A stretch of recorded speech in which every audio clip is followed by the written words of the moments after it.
years ago today, the world experienced one of its most devastating tragedies, the Indian Ocean tsunami. And today on 100 Huntley Street, we bring you a harrowing story of survival that will have you on the edge of your seat. It all starts right now.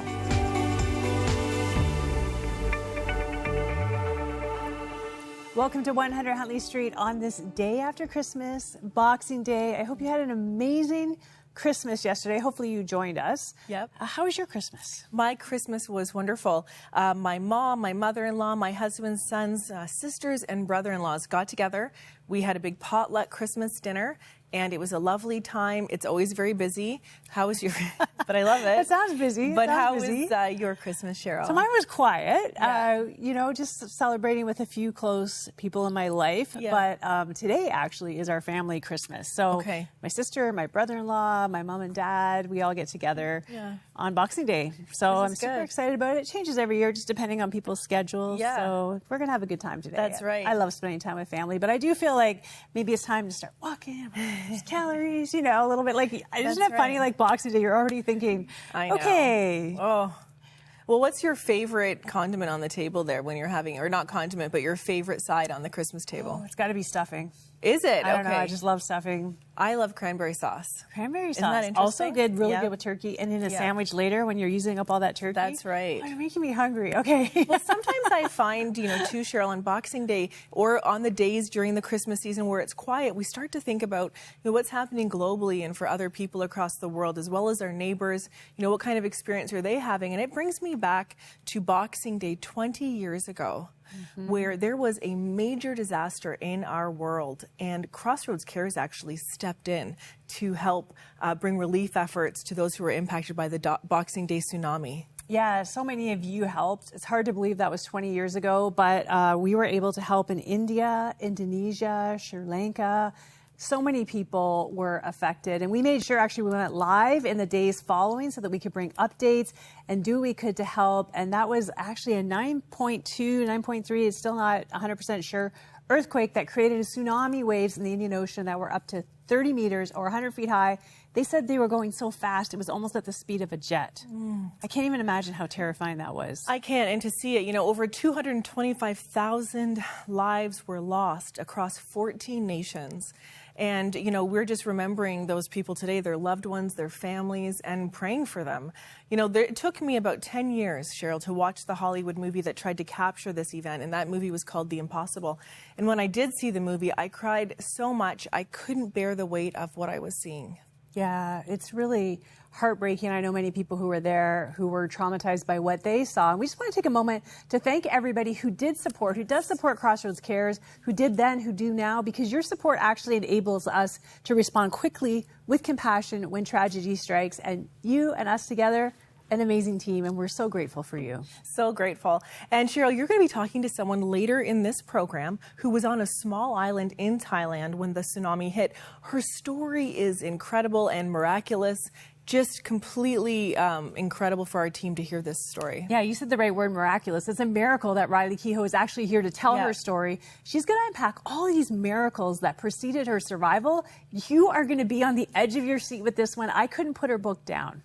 She also has a lot of encouragement to say to us about facing our fears, in this time of the year. 2025, it's time to start with a fresh outlook and overcoming those fears that have been holding us back. So Riley's going to be talking to us all about courage in just a moment. Stay with us. I think when you understand the hope of heaven, it gives you peace for today and hope for tomorrow. Everything that God has deposited in your life will find fruition in heaven because we'll be home for the first time. This month, Crossroads is excited to offer you the book, The Hope of Heaven by Sheila Walsh. Hi friends, Sheila Walsh here. I'm thrilled to share something close to my heart, and that's my brand new book, The Hope of Heaven, How the Promise of Eternity Changes Everything. After years of writing, this one has impacted me like no other. The Hope of Heaven dives deep into questions we all have. What will heaven be like? Will I recognize my loved ones? Even, will my pets be there? I know how much we all long for answers. I pray that when you read the book, You'll embrace the hope of our eternal, forever home, and it'll transform how you live every day. This book is our thanks for your ministry support. With a gift of $40 or more, or when you become a new monthly partner, request your copy of The Hope of Heaven. Call 1-800-265-3100 or visit crossroads.ca/heaven. It's been 20 years since the most powerful earthquake of the 21st century set off the devastating Boxing Day tsunami. It killed more than 227,000 people in 14 countries along the Indian Ocean. My guest today became very close to being one of those victims. Riley Kehoe, welcome. Thank you. Thanks for having me. It's so great to have you here. And you were just a kid when all of this happened. You know, your book, 3 Seconds of Courage, was absolutely amazing. I know it's hard to go back and talk about that day, but tell me about that day. Yeah.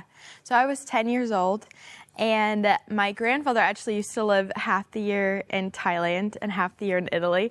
And so Christmas time he was in Thailand. So my family would go every year to go and visit him. And so we took this family holiday to Thailand, and then we were working at an orphanage for a few weeks. And then after all of this, my grandfather had booked us to go to this like cute little island off the coast of Thailand. Thailand is beautiful. And so we jump on this boat and we're like pulling up to this island, and there's like, I just remember being this 10-year-old little girl in the front of the boat, and there's just like fish everywhere, crystal clear water, and there's like huge cliffs on these islands. And we pull up and we spend Christmas Day there. And then the day after Christmas, I'm just soundly asleep in my bed, and all of a sudden my bed starts shaking. And I'm like wondering what's going on. I thought my sister was underneath my bed, like pulling a prank. And so I like jump under my bed, like looking under, and the whole ground is shaking. And I realized, like, I'm like, I think this is an earthquake. I like remember learning about it in primary school. And so I run down the hallway to my parents' room, and I'm like, what's going on? Mom and Dad, what's going on? And my mom is like, honey, it's an earthquake, don't worry. And the moment she says that, the earthquake stops, like the whole ground stops shaking. But there's now like things have fallen off the wall. And my mom calls the reception, and we find out it was just a one-off earthquake. They don't really know why, but you're fine, carry on with the day. And so we go and we like go to breakfast, and we're carrying on with the day. But then later on, just before noon, that's when my whole life changed. And my sisters and I were playing on the beach, and my dad comes, and he comes to pick us up to take us back to our room. And it's crazy how God, he's in the details of everything. Yeah. And I love looking back on this moment and realizing like there were so many coincidences. There were so many small miracles in which God chose to remain anonymous, because we had booked this holiday. My grandfather had booked a year in advance, and he booked beachfront bungalows. And we'd gotten there on Christmas Day. They had mixed up our bookings and given us middle of the island concrete floor, like top floor apartments. Wow. Or even an hour after this moment where my dad's about to come and take us back to the room, my parents were going to go rock climbing. But my sisters and I were going to be down on the bottom just playing on the sand. And so my dad comes up to us and he's like, girls, we're heading back to the room. Like, I need to get ready for rock climbing. We start walking back, and my mom's at the reception that's on the front of the beach. And she's calling the airline. And all of a sudden, I noticed something was really, really odd. There's tons of wild animals on this island, like monkeys and birds and dogs. And I remember this one little dog like yelped and started running into the bushes, and all the monkeys started making these wild noises and running up the cliffs and like climbing up the cliffs, up the trees, up the cliffs. And I'm like, what's going on? And it was like, you could tell all the animals knew something was happening. Wow. And then it got eerie quiet. Like the only voice you could hear were human voices.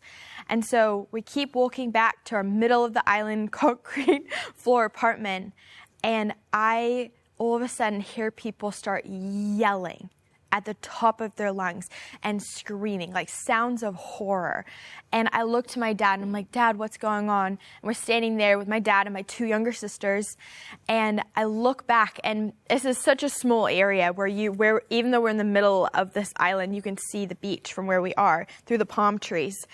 And there, all the water had left. And it had left so quickly that there's fish flopping around on the ground, and you can see in the distance is this thin white line, and people are just running into each other, and I'm like, Dad, where's Mom?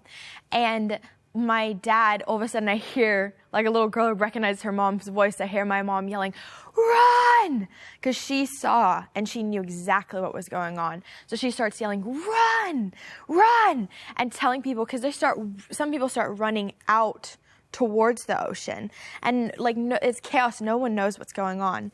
And so my dad, we stayed there, and my mom starts running down, and my mom is this confident, bold woman, but I remember looking in her eyes and being like, she's afraid.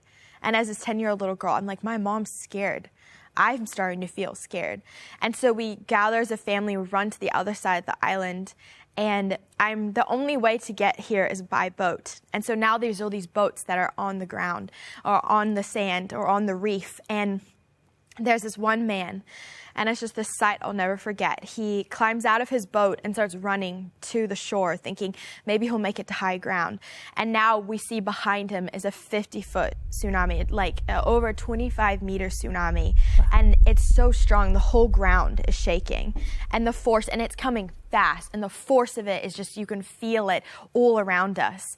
It's coming to destroy. And so this man, he gets out of his boat, hoping to make it to high ground, realizes he's not going to. The tsunami is getting closer and closer, and he has to make this decision within a few seconds. So he turns around, runs back onto his boat, I think hoping to like hide in his boat, and he climbs back on, and the tsunami hits him and his body just fly to 1,000 pieces.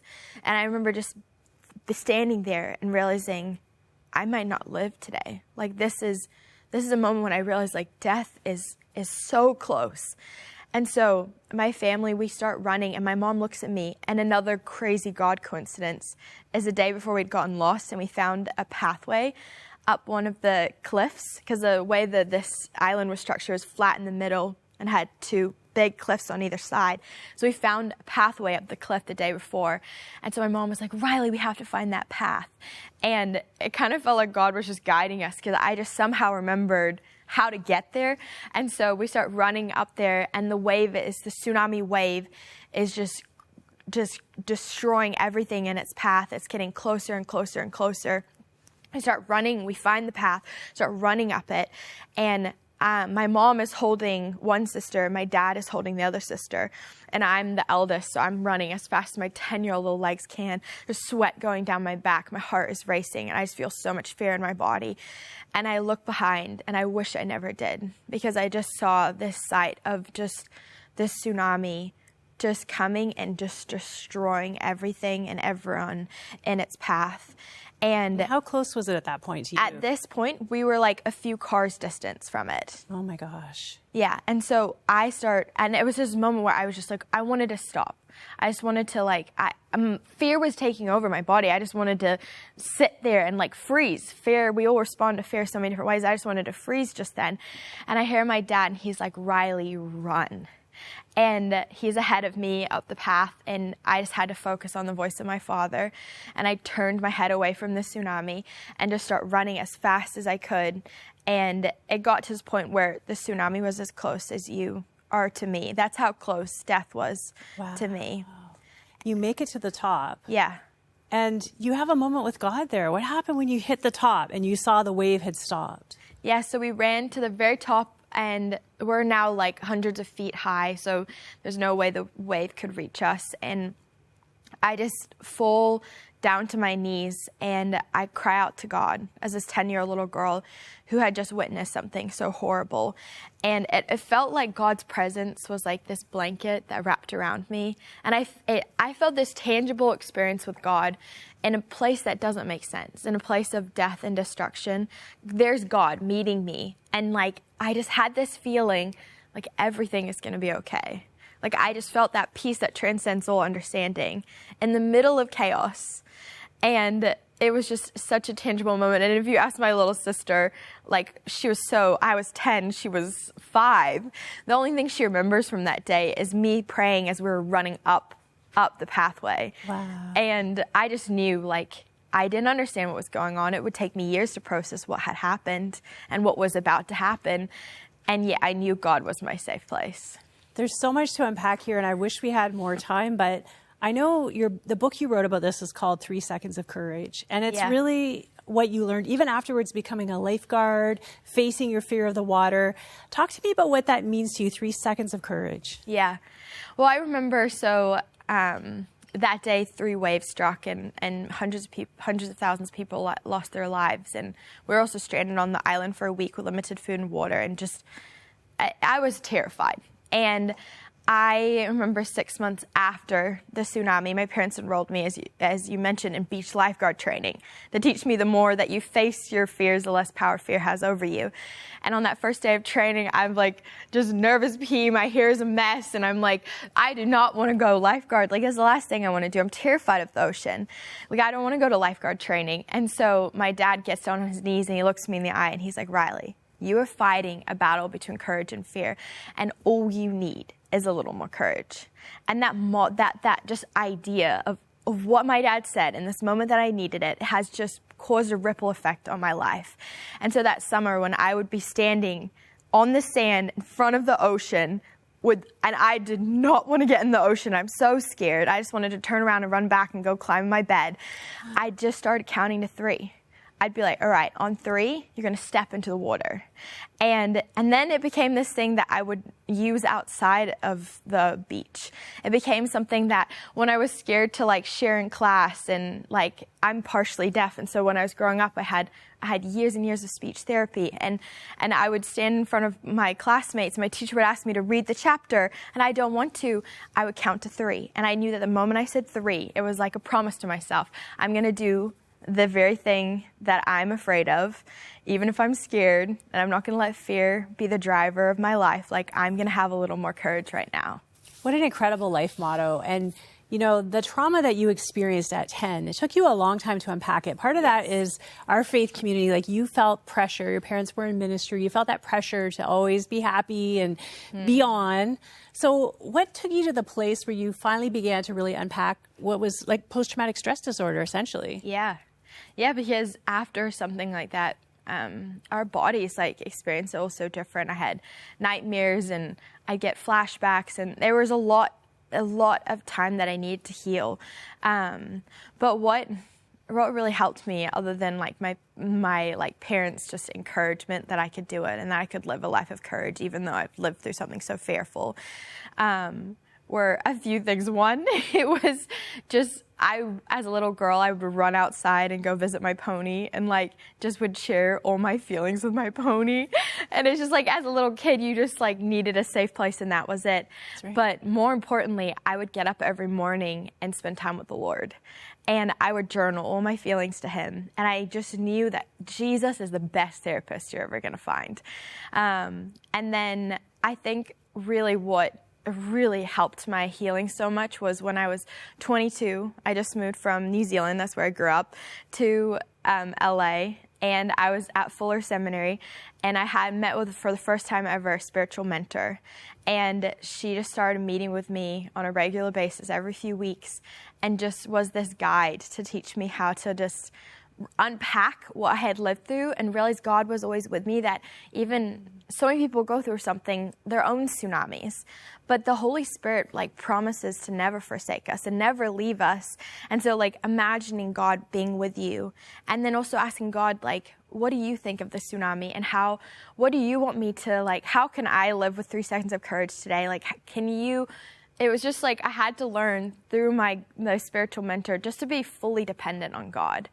And to really not let fear drive my life. So good. And, if you hadn't faced your fear of the water, learning to be a lifeguard, one man wouldn't be alive today. Yes. So can you unpack that story a little bit? Yeah. So it was several years ago. And I ended up at this point, I was 22 years old. I'd been a lifeguard for a long time. And I was studying law at the university in New Zealand. I go away one weekend I love people. So I was I have to get myself away from people. And I went away to our family's beach house, which is kind of in the middle of nowhere. It's up on a mountain, but overlooking the ocean. There's a beach there. And so it was a stormy day, and I was like, I had just been reading about contract law all morning. I was like, I need a break. So I go down to the beach, and it's like rainy and stormy, and there's like rip tides, but I'm like, I just want to go in the ocean, because now the ocean is my favorite place to be. And now I love surfing. And so I was like, I'm just going to swim in the ocean. I go out there, and then I'm like, it's dangerous. And so I come back in, and I'm like, I shouldn't be out here, because I look down the beach, I'm the only person there. And it's this like stormy day in a small beach town in New Zealand. And so I'm sitting there, but for some reason I felt like I shouldn't leave yet. So I stood on that beach with my hoodie on my head, and I'm standing there, and all of a sudden, I hear somebody yelling at the top of their lungs, "Help!" And I look out, and there's a man, and he's in the ocean, and the water's about up to his chest, and he's pointing out to somebody further out in the ocean. And I see there's a man that's drowning, and he has been now caught just beyond the waves, where the waves are breaking. And instantly, like, my training just kicks in.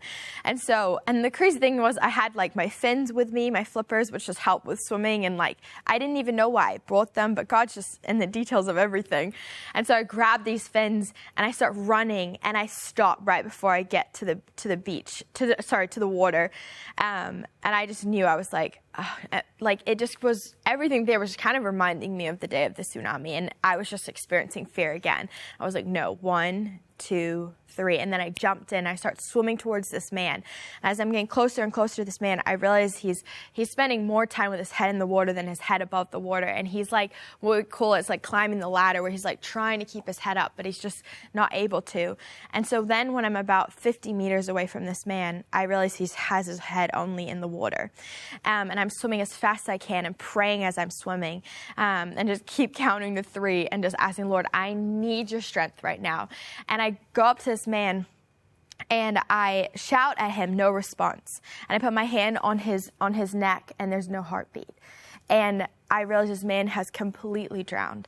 And so I grab him, and I'm like, Lord, this man's life will not be over. I need you to come and do a miracle right now. And I pull him, and he's a like 200-pound plus man. I pull him onto my chest, and I start CPR on him in the middle of the ocean. And we had practiced this in training before. It was the first time I'd ever done it in real life. Wow. And so I'm pounding on his chest, and he's for a minute, no response, nothing's happening. And then another minute goes by, and I'm still praying in my head, pounding as fast as I can, and doing compressions and performing CPR in the ocean. And then all of a sudden he throws up.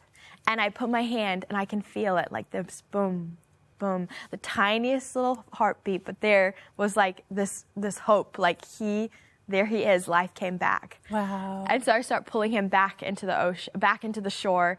And then it was incredible. Like, there happened to be the one and only local doctor walking down the beach at that time. He saw me swim out to that man and thought, like, dear God, there's going to be 2 deaths today. He had called the ambulance, preparing the ambulance to pick up 2 bodies. But I never got to know that man's name. He went in the ambulance. He was a German tourist, but he is alive and well to this day. And it's just what happens when we turn the very place we fear into a place of victory and impact. Yeah, I think we don't always know what is on the other side of us facing the thing that scares us to death. Yeah. Right? For you, it was that man's life, and he wouldn't be alive today if you hadn't done those 3 seconds of courage. I'm thinking of somebody watching right now who's always stayed away from public speaking or doing missions or something that God's calling them to do with their life because of fear.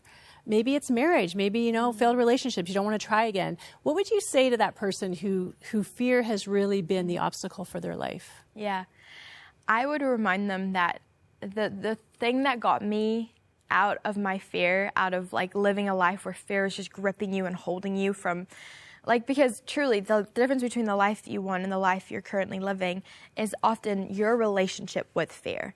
And so I would encourage them. The thing that motivated me was not that I could do it, it's that I could do it for others. It's the impact that you could have on other people. It's like choosing to book that. My husband and I just did 10 months of missionary work around the world. And we sold everything and just packed our bags and just trusted God as we traveled. And I was scared, but I knew this isn't about Riley. This isn't about my husband, Jack. This is about the impact that we can have on others. And like behind you facing your fears is always the gift of helping somebody else. Wow. And I remember when I did a TEDx talk a few years ago, and this girl came up to me afterwards and was like, Riley, and shared that she had a similar fear of the ocean, and she was like, now like I want to go to a surf camp. And it's just like when you realize like I'm not going to let fear run my life, I'm going to face my fears and live a life of courage. Do it not for yourself. Do it for your daughter. Do it for the person who is currently wrestling with the same fear that you are experiencing. Oh, so good. I could just talk to you forever. You're so inspiring, Riley. The book is 3 Seconds of Courage by Riley Kehoe. Make sure you get a copy of this book. It is unput-it-downable and so inspiring when you talk about fear. Thank you for doing that. Thank you for facing your fear and the inspiration you are being to so many other people. Thank you for having me.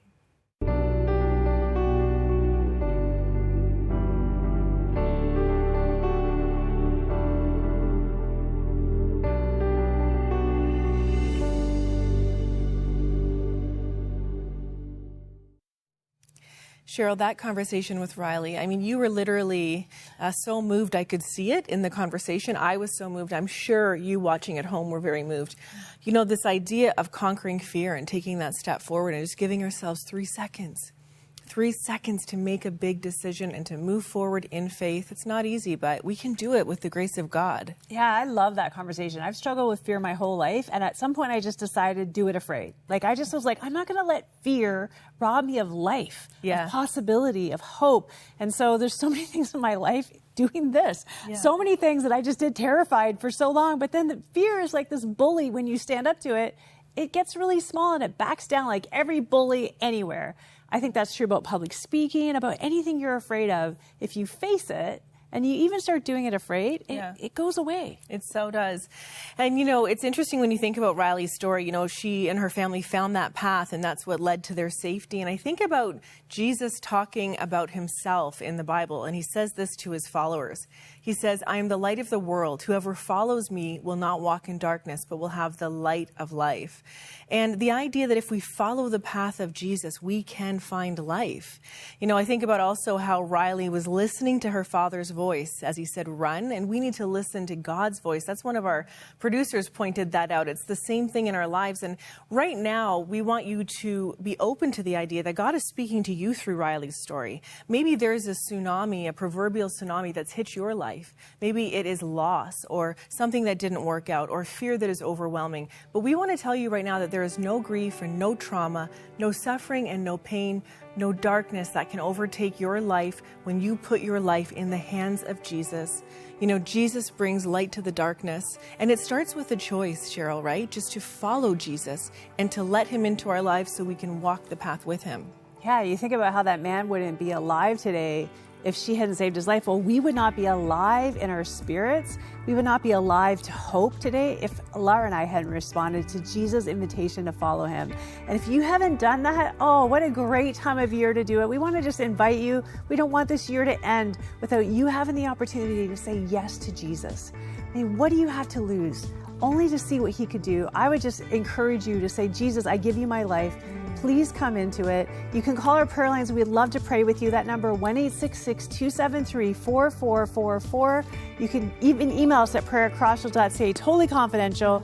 The most wonderful people in the world. Let us help you along into a new place in your spiritual journey for 2024. That's right. It will be the best year ahead in 2025 as you transition over this next week. Transition with Jesus to a new future, a new hope, and know that he is with you and walking with you. We love you, and we'll see you soon. God bless you.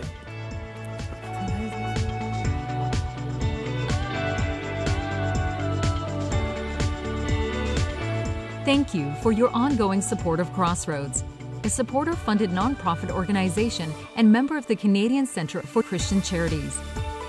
Thanks to faithful people like you, we are able to continue producing 100 Huntley Street.